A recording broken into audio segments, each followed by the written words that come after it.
So today we are going to have a role play that will be divided into a few sections. And what we are going to be focusing on, or maybe our research for this role play, will be ethical storytelling. And within ethical storytelling, we'll be mainly focusing on how we can partner with survivors in sharing their stories. So we will be writing different publications and articles as researchers on this, but it is very important because we cannot be researching on something without involving the survivors themselves. But this time we want to partner with them so that they are able to take the lead in how we share these particular stories. Okay, so first and foremost, we will have to identify the roles that we want, that each individual will have to play. As I've mentioned, the scope of our project is specifically on ethical storytelling, whereby the owner of the story, just to explain a little bit more, the owner of the story has more or less full control of how their story is told. They have full control of how their story is manipulated, and if it is not manipulated at all, they have full control of how their story is published and how it looks, even in the publishing, how it looks in terms of typography, or in terms of if there's images involved, which images would be used. And in this, we'll also want to check through the process of this role play on the role that the survivors are taking, because this is a very important role. We are used to having different photographers, we're used to having different writers engaging with survivors, taking these stories, writing them down as professionals in their own format, or taking these pictures depending on style or depending on best practice as photographers in terms of documenting vulnerable groups, and publishing these pictures or publishing these stories in the way that we deem fit. But this time we want all this power of the photographer and the power of the writing, or how the story will go, or how it will be packaged and published in the survivor's hands. As established in the first slide, these are things that I need us to note. First, we have professionals. We have a writing professional, because this is now a survivor story.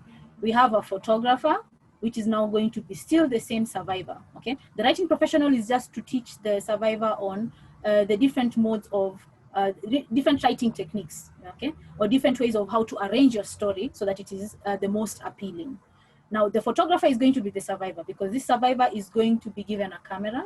It is going to be in a phone format. They're going to receive a phone, and this phone is what they're going to use to take pictures that align with their story. Okay, and then another resource we have is a publisher, because we have a publisher who would like to put this research together, and they want to have this survivor story as part of this publication. Okay. Now I need us to discuss, having noted those few things, I need us to have a short discussion on what you think the process would be, just in highlight from start to finish, on how we collect this information. My question is, because now we've already established that we are trying to collect information from survivors, and these survivor stories are in full control of the survivors themselves. They are going to be leading in how their stories are written, and they are going to be also taking pictures that are going to accompany their stories. So my first question is, what do you think the process would be from beginning to end, just as a highlight in terms of how we go about this process?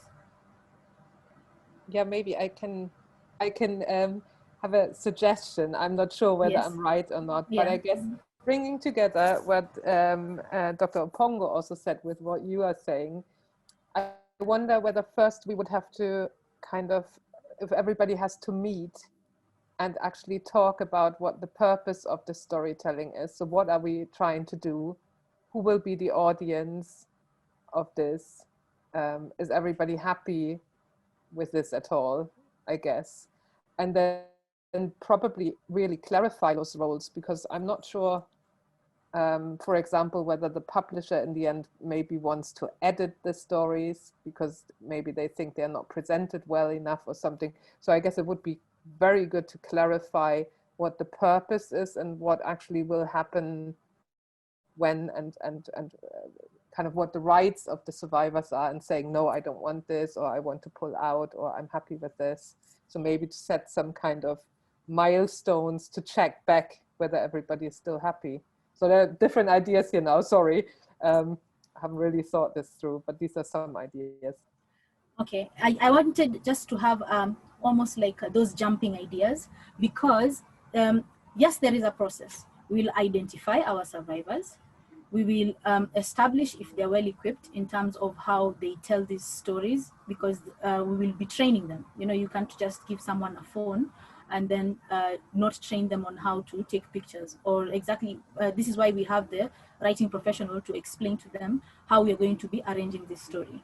And I agree with you that we have to take all these processes into account, especially the consent of the survivor, in terms of if the story they're telling is something that they want to tell, and then also involving now all the way through to the publishing, whether the story has to be formatted, the story has to be checked, and whether in the final product that we're publishing, does the survivor actually want this story published in this particular format. So I think you have an idea of exactly how we want to take this process from beginning all the way to the end, where the survivor is the one who owns the story and they have the story. And the same survivor is now going to be given a phone, where they're going to use this phone to take pictures that are going to accompany their story. And then this story is now going to be published as part of an article on ethical storytelling, to show that the best way to actually tell these stories is through the survivors' voices, through their own abilities, or in other words, having the survivor having full control of these particular stories. So as we've noted, the people we want to involve, depending on the systems that are available. If you're working with an organization, probably you'll want to involve the caseworker of the survivor. You'll want to involve the photographer and the writers, because these are the professionals who are going to train the survivor to have these particular skills. You're going to have the publisher, who is going to be on standby in terms of receiving this material and making sure it is in the right format and able to be, and given the consent to actually publish, depending on which modes that they agree on. We have to agree how long it is going to take. Okay, this is now how long is it going to take in terms of the collection of this information. If we are doing trainings in terms of writing and we're doing trainings in terms of photography, we can approximately say we will take 4 months to do this, to collect this story from the survivor in the format that they'd like to share it to us. We can also agree that the publication will maybe happen in 2022. So we have to tell the survivor that this is an ongoing process. You're not the only survivor that we're working with. We intend to work with survivors in Mombasa. We intend to work with survivors in Nairobi. We intend to work with survivors in Eldoret. And this will take us approximately till the end of 2021. And we will start collecting this data and putting it together at the beginning of 2022, and maybe mid-2022, we will have now the publication ready. And then we also have to keep in mind what are the key things that we want to monitor, or what are the key indicators, or what are our observations, because the whole idea is for us to try and show that these stories are best told by the survivors themselves. They're best told by the survivors themselves. Okay. So before we walk into our short role play, I would like to assign a few roles to the members of the team. I would like to have one survivor, to have one writer, one photographer, a therapist, a caseworker, and now the researcher. I can be a survivor. Okay, thank you. I have a survivor. I need a writer. Yeah, I can. So that's the writing professional who helps them to write. Is that the one? Yes. Yes. Okay, I can do that. Okay. So we have a photographer, a therapist, a caseworker, and a researcher. Let me try being a photographer on Zoom. Okay. I can be the therapist. Who's missing then? Someone is Celine. Let me be a caseworker. Okay. Celine. Thank you, Celine. Super. Yeah, okay. That's very good. All right, so we will go to our first, session, okay? So first, before we go to the first session, we have to first understand that these are survivors of labor trafficking and sexual exploitation. That is something we have to keep in mind.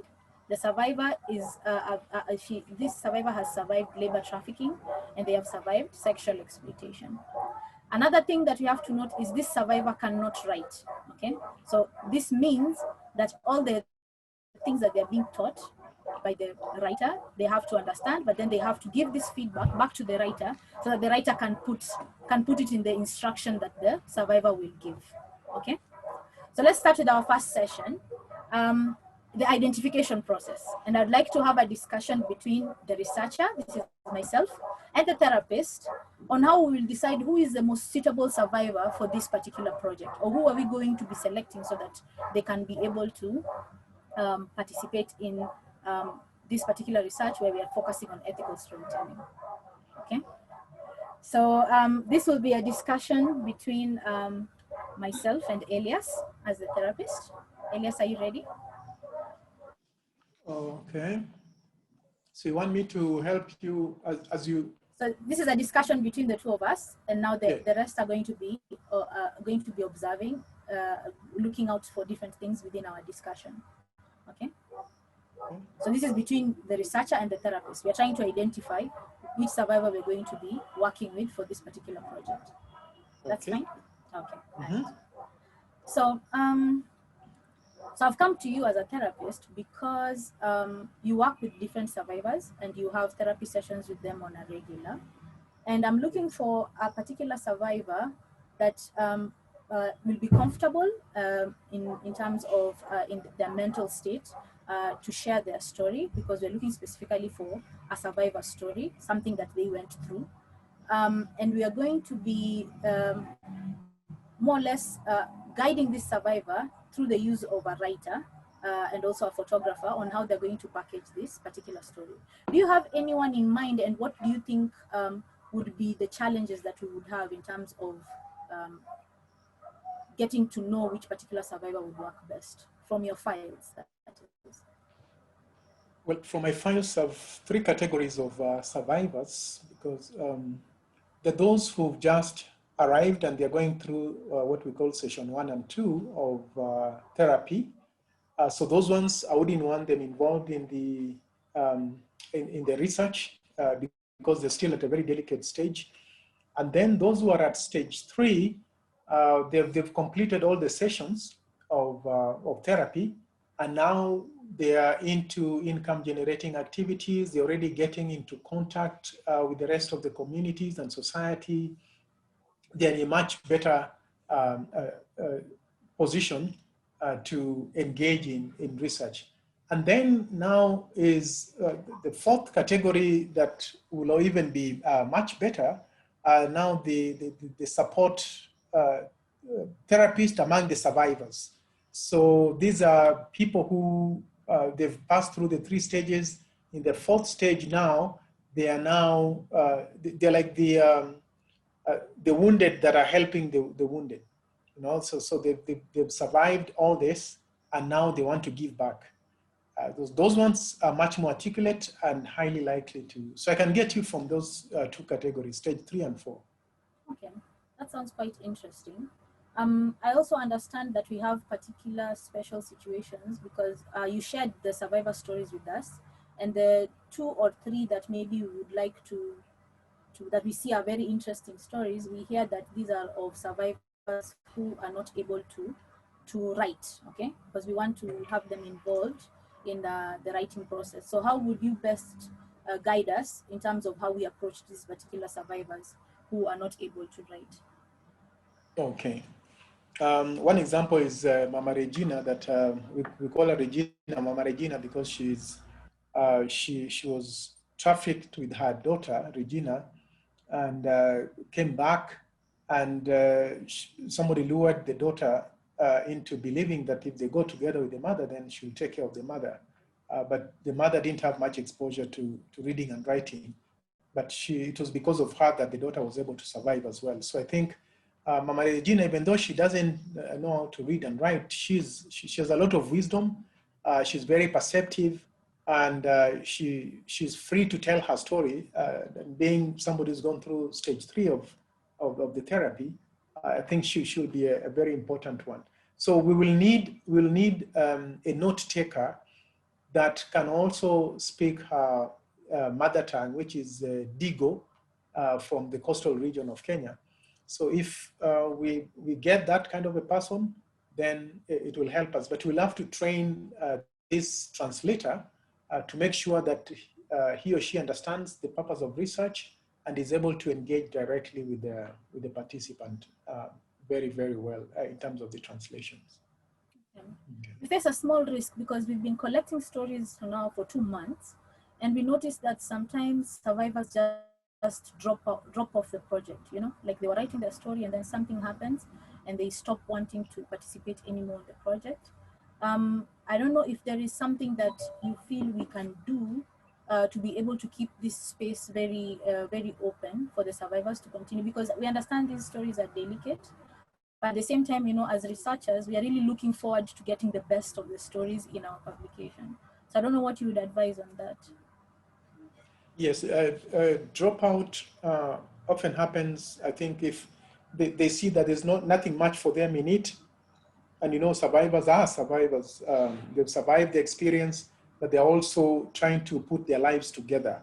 And those traumatic experiences may not also be pleasant to them. So I think having a debriefing session with them on daily basis is very, very important.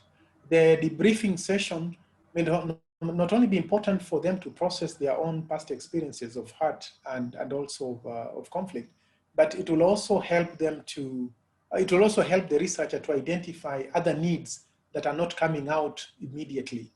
For example, I need to take my daughter to school, or I'm still looking for money for my own school fees, and I don't have that particular money for the school fees. So you find that these situations can be rather frustrating for the person that is being researched, and it's important that we include them in that conversation. Yeah. So the daily debriefing are important, and that's when they can also reveal that they're about to drop out of the research, so that we begin thinking about a replacement. Okay. Yeah. Thank you so much. Welcome. Okay. Okay, so that was our first session 1, where now the researcher and the therapist have had a discussion. So now we've established. Elias, please remind me the name of the survivor that we have chosen. Mama Regina.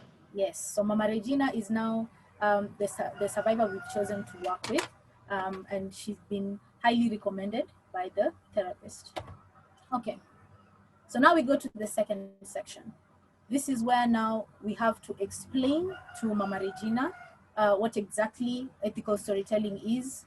We have to explain to her how she will be involved. We have to explain the confidentiality of this process.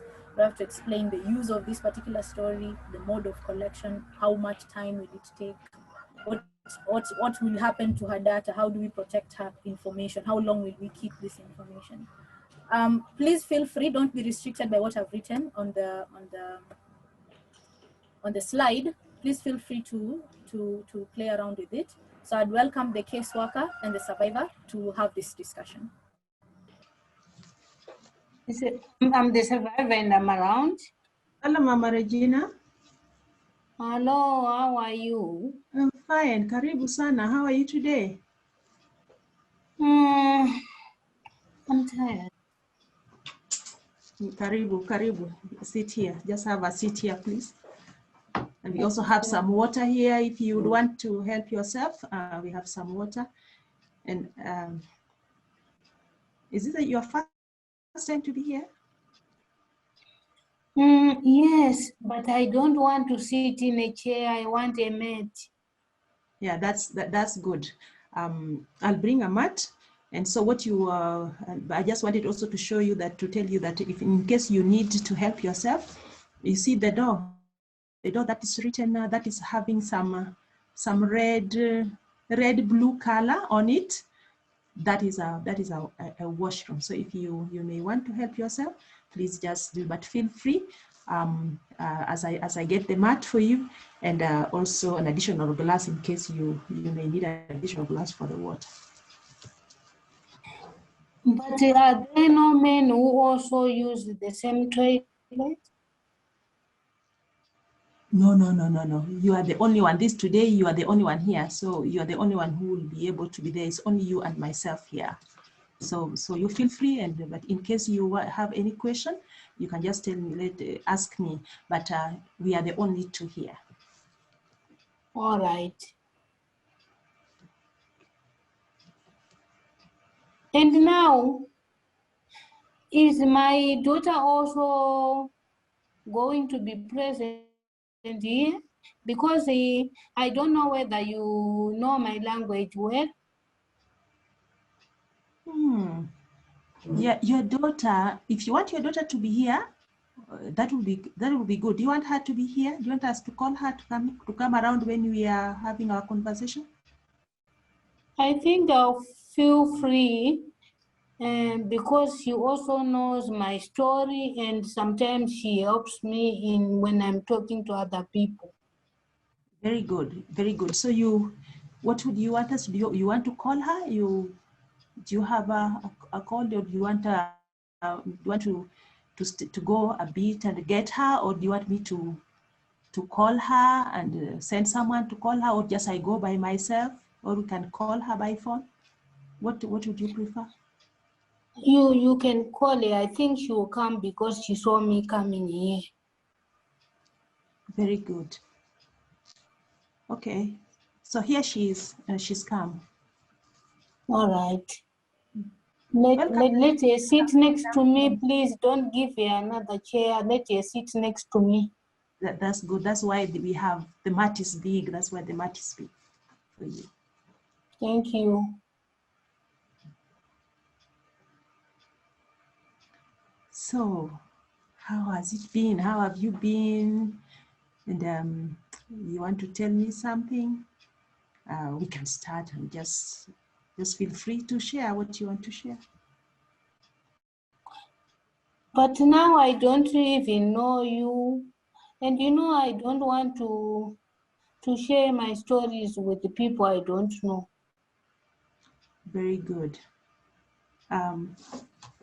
Sorry, let me just I picked it from the way we started a conversation. It's like we are acquainted with one another. So going to introduce myself means I walk backward to introduce myself to Mama Regina. Okay, so here I am. That was my message for the whole team, but now I'm picking up the conversation from the conversation. Celine, yeah. You Yes. actually know each other because you are her caseworker. Yes, that's where we picked. So she's asking. Yeah. You see now she's asking. Yeah. Okay, so we can adjust a little bit. We can adjust a little bit. Yes, let me adjust. Let me adjust because I think that can be a reality at some point, okay, especially for a traumatized person. Yeah, that's thanks. Now, Mama Regina, you look at my face. You can't remember we met the last time, and I'm the one who has been walking along with you. You remember we talked. Remember I gave you also. I told you about even HAART, and even I gave you a contact for Rehema. You remember me now? Ah, Serena.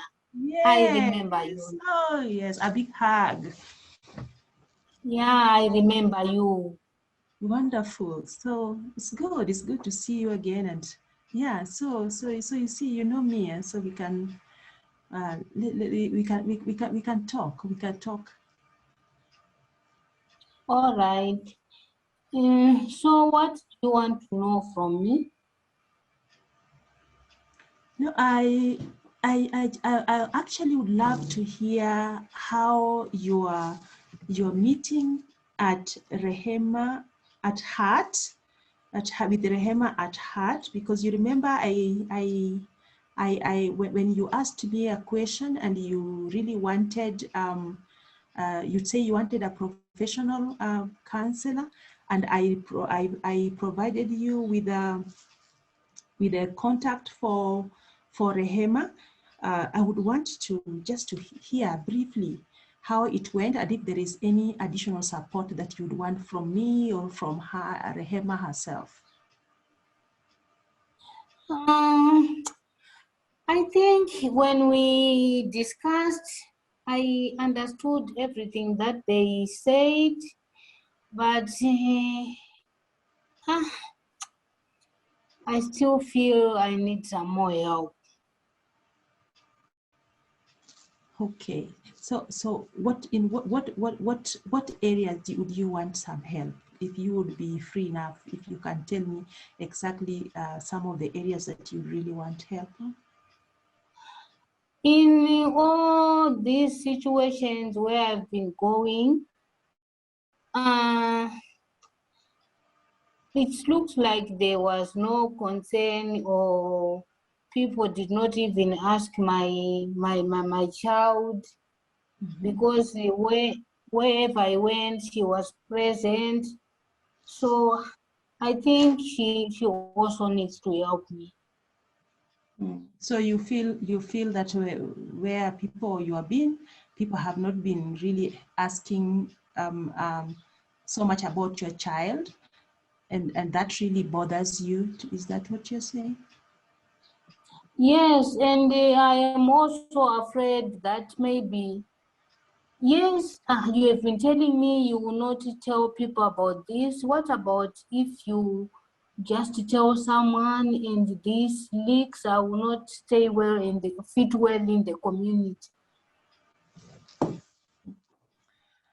Can we end there? All right. It's good you've stopped there. It's okay. So just to take you a little bit back, what I need from you is for you to issue the consent form, because as we've established in the first stage, we were getting the survivor to be able to participate in our research. Yes, and we want them to be able to tell their story in the form of writing and also in the form of photography. Okay, so as the caseworker, because you know this survivor, we need you to administer or to issue the consent form, so that they can able to understand it. You can explain to them about their confidentiality in terms of who will see this information, will we change your name, and things like that. You can explain to them why we want to take their story or how we want to use it. We can explain how are we going to be collecting this particular story, okay? Thinking of the COVID times as we are right now, how are we going to be collecting this story from this survivor, okay? How long are we going to be meeting them to be able to collect this particular story, or to be able to train them on photography, or to be able to train them on writing, okay? When we collect this story, how are we going to make sure it is not in the wrong hands? How do we protect this data, okay? So maybe two people can give it a try. Yeah, no, I think that it's good now that two people can try, and I think, you see, when it became a caseworker, I think I didn't get it clear that the role of a caseworker. I took the role of a caseworker, as I understand it, as someone who can provide support, and can give guidance, and actually can make even referrals, and can actually accompany this vulnerable mama. But I think now that you have, you can also take it up. You can also take it up with Zanai if you feel it's something you can do just shortly, so that we're able to have that role play of how that situation could be, and that could be okay. So that you issue the consent form. So that is like really okay. Sawa. Yeah. Okay. So Mama Regina, karibu, welcome again. And yeah, you remember we have been talking, and even I shared the contact for Rehema, but today we want to give you opportunity now to tell your story. But before you tell the stories that you are talking about, we need your consent, because as you say rightly, that you are afraid that maybe the information you are giving maybe may leak out, and you may really be hurt. So for us to be really, to make you feel secure, I would want us to have a consent form signed. There will be researchers who will be taking, who will be listening to your stories. They'll also be taking your photo. But we would want you to agree to anything that will go out there. And so the consent form that I'm giving you to sign is saying that you are consenting, or you are agreeing that this story, that you will be able to talk.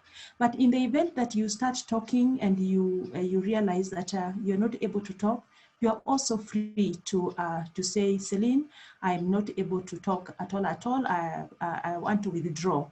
In this consent form, we are saying that the data will be very confidential. The information that you are giving to us will not be used anywhere else until you yourself decide how and advise how also you think it should be used. So are you willing to sign the form? Or if you're willing, that's fine, you go ahead. If you're not willing, then you can also just say, I'm not willing to sign. Thank you, I'm willing, but I cannot write my name. I can put X? Yes. All right. So you have put X, thank you very much. Rehema, I have given the consent form. All right, thank you so much. Thank you very much. Right. That's really good. So we had our second stage. So we have Mama Regina, and she's already signed the consent form that she's going to participate in this short process. In this, not short process, but in this process of ethical storytelling. And she's met her caseworker, and they finally signed the consent form. So there's a session 3 that we're not going to have a role play of, but it is going to be something that we have to keep in our minds moving forward, whereby the survivor has now been trained on storytelling. They've been trained on how the story can be arranged, how it will be written. Okay. Yes, they cannot write, but they're able to talk to the writer, so that the writer is able to give them guidance, and there's a back and forth or through phone calls, through video calls, whereby the writer is helping this particular survivor to write their story. We also have the photographer who has had sessions with the survivor to train the survivor on how to take photographs using the phone, because phones are most of the time phones are automated, so they can be very simple to use in terms of taking pictures. But for this case, the photographer has taught the survivor on how to take, for example, artistic pictures where the subject does not have to be seen, okay? Assuming maybe this is a story about her, and she would want to maybe conceal her family or conceal herself, or maybe she's the one appearing in the photos and she does not want to be seen. So all these technicalities, all these techniques have been taught to the survivor by the photographer. So in such a way that now she's able to arrange her full story in terms of having it written, and then these are photos that she will now be able to give now to the team, to share them with the team, so that they can compile it together to form a story. So for this 4th session, we want now, because now our survivor has been writing her story for a while. She has been taking pictures of the pictures that match the story. Okay, we don't know what these pictures are of, but we can know from the story that the pictures that she's been taking that match her story. Okay, the story of the human trafficking experience that she went through. Okay, now a key note here. We have to note first, the survivor will begin with sharing her story, because now they've been having back and forth. So now they're having almost like the last round, where she's now explaining this part of the story. I'd like it to be this way, and this is what happened to me at this particular stage. And then this same survivor, in the process of sharing this story, because she's been having this session for a while, she will feel re-traumatized. Okay, she'll start feeling a bit sad, and she'll start wondering what is wrong. Okay, and she will want to stop this entire process. All right. Now, the survivor is also concerned about the images, because she's taken images, but these images are of her family, because this is now, she's telling her story, and for her understanding was she should take pictures of her family to go with this story. But now she has a concern, because now these images are of her family. We are telling her that we want to use these images in a publication. Okay. Another thing to note is this is a very important story. It is the key story for this researcher, okay? And this researcher has to collect this story. And you see, this researcher is not present in this scene, but this researcher has given the responsibility to the writer and given the responsibility to the photographer to be able to collect this information and then now pass it on to the researcher, okay? So I would like to have the writer, to have the survivor, the therapist, and the photographer in this scene. The writer can start off the process. Okay. So welcome everyone. Thank you so much for all the great work we have already been doing over the last weeks. It has been such a privilege, Mama Regina, to learn about your story and to be able to help you to put it into words. And I'm sure my colleague, the photographer, also thinks the same about the images that you took. So let's, now that we've worked through the whole story and discussed how to best present it, today is the day we chose to actually to put it all together and to come up with the final storytelling. So I would like to invite you, Mama Regina, based on what we've already discussed, to share your story with us, and maybe start with the starting point we have agreed, maybe giving a little bit of background on your situation, and take it from there. Thank you very much. My name is Madam Regina, and the child I'm with here is my daughter. I grew up in South Sudan, and the way before 2 years ago, I was staying with my husband and this only child that I have in our village. Unfortunately, war broke and my husband was killed, killed during this conflict. They came during the night and they took him away. I struggled to make ends meet and to even take care of my child. We suffered, people contributed, but I realized I was not going anywhere. So I started making contacts with some of our people who had gone to Uganda. They told me that there were a group of people who would provide employment for me in Uganda. What I only needed was to reach them so that they could come and collect me with my child. However, I also tried to check with other people, and they told me they were also sending their children together with me. Because I had suffered a lot, I met the people and they told me they would take me to Uganda, give me a job, and also send my child to school. I didn't share this story with anyone else because I felt we would be many and I would fail to go. So after 2 weeks, these people came and we had prepared with my child and the other people. They came with a car and we started traveling by road in a bushy area. As we were traveling, no one was talking. They took all you know, where they registered, we call it Genesia in South Sudan, they confiscated them and said they would give us when we arrived. They drove through the bush and I didn't even notice the road they were using until I was in Uganda. In Uganda, I realized that they had already arranged a man for my daughter. And also for me, men would come to engage in sexual activities with me. And at the end of the day, they would give us some food to eat. I still remember before my husband died, You see, this picture resembles when we were happy with my husband when I'd given birth, and my husband was congratulating me because we had stayed for long without a child.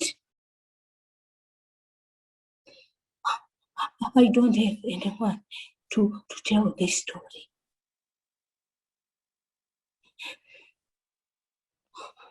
Mama Regina, do you want to take a break from the storytelling? I feel like you are very moved, and I'm so moved by the story you're sharing, and you've told it beautifully. So would you like to take a break from this session? It's fine. Yes, I would suggest that I talk to Mama Regina a bit on the side so that we see whether she's in a position to continue, or maybe if we may have to postpone the interview. That's a very good idea. Thank you. Mm-hmm. So Mama Regina, how are you feeling right now? I know this is very traumatizing. Are you in a position to continue, or would you want us to have a therapy session? We can talk, but you know, Victor, I think what I'm thinking now, if my husband was around, yes, yeah, I understand. all this could not have happened. That's right. That's right. So what? Yeah. So remember the sessions we have had. We've always said that it's important to mourn those moments, not to run away from them, but also to identify the internal healing that you are going through, so that you may build on internal strength to be able to walk through that particular process. So even when you talk about it in this kind of interview is important, and even when these kind of emotions come, don't feel terrible about it. It's part of the healing. It's part of the healing, as we've always said in our therapies. Yes. Sorry, I'd cut you short. All right. Doctor, do you think I'll ever be normal again? Yes, yes, indeed. In fact, looking at where you've come from and where you are right now, I'm very positive, and I've seen worst cases get much better. And even in your case, I'm very positive that you're making good progress, and you've already accepted what happened in the past. It keeps coming back and bringing bad images, but I believe that as you build on that internal strength, you're going to overcome this. All right, I can continue. I know if I share my story, maybe someone will benefit from it. Yes, indeed. Thank you. So you want me to share the story to you, or I'm going back to the woman I was talking to?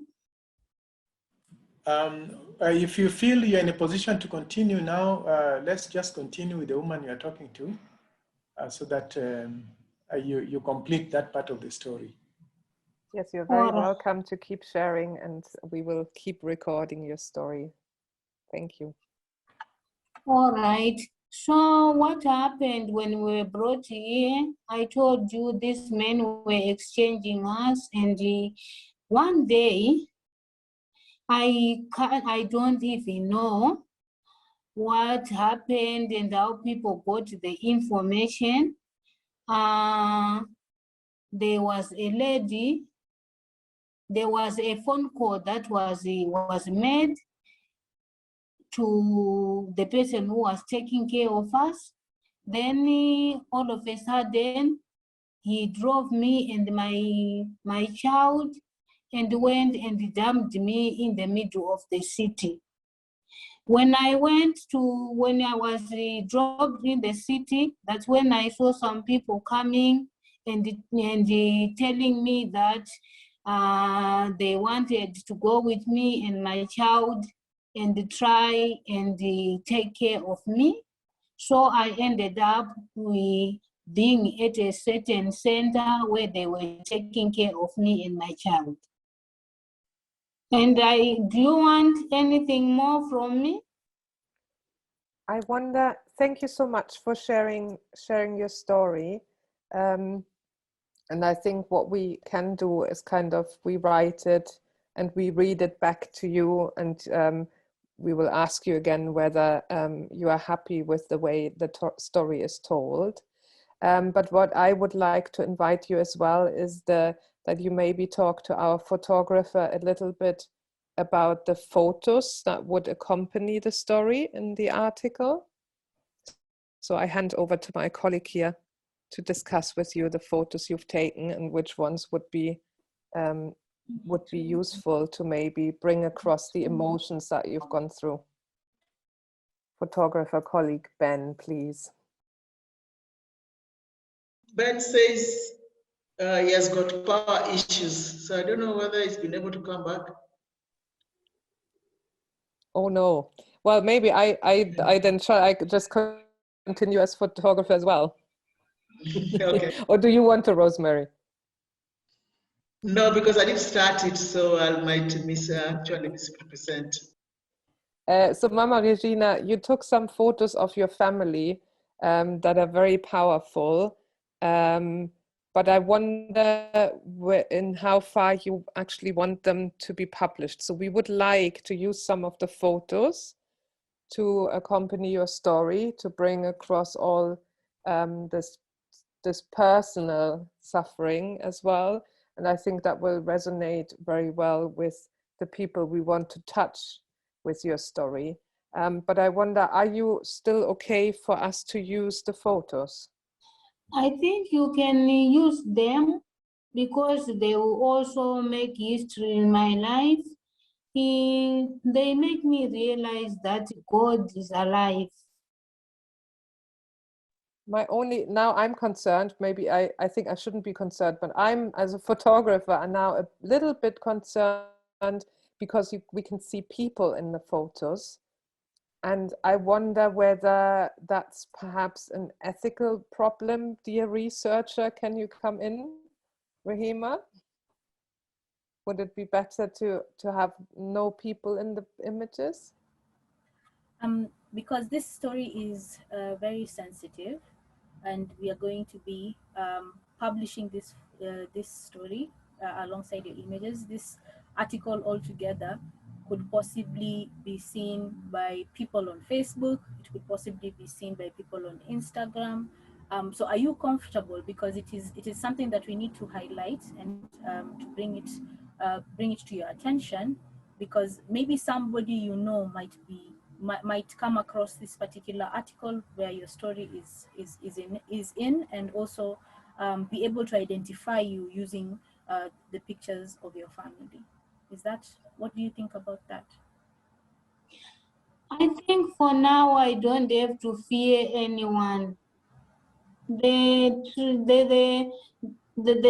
problems, the difficulties I went through, I think are enough for me to just let my story be told. Maybe I can also help other people from South Sudan. Okay.